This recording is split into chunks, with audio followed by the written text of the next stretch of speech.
Hello everyone, welcome to my channel. In this short video, I'll show you how to make inexpensive pedal depressor. Usually you can buy them around $30–40, but this will cost you under $10. So I purchased this 36-inch Pittsburgh ratcheting bar clamp from Harbor Freight. Regular price is $7.99. If you have a coupon, it will be even less. I will be using this as a pedal depressor. To do that, you need to remove this foot. So now unscrew this screw.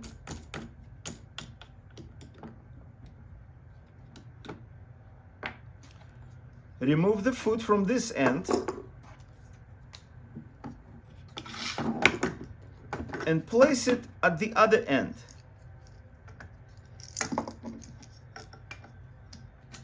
So it will be working as a spreader.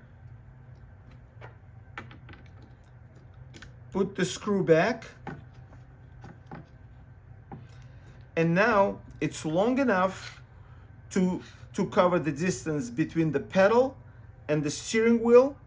So this end will be, this foot will be placed on a pedal, and this rubber pad will be under the steering wheel.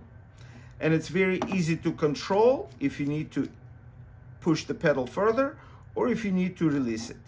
I'll show it to you on the car.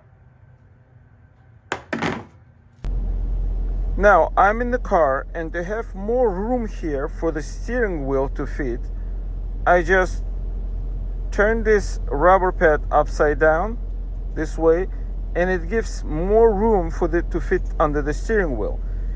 Lower foot is on the gas pedal and upper portion is on the steering wheel. The RPMs are at normal idling. Now if I want to increase RPM, I'm simply spreading it, depressing the pedal. It's not moving anywhere. It keeps RPM at the level that I want. Very easy to control, and having 36-inch, you can use it on larger cars. This is my Mercedes CLK 500, and if I want to decrease RPM, I can just push this lever and control it. Right now I just return RPM to normal idling speed, and it still sits here.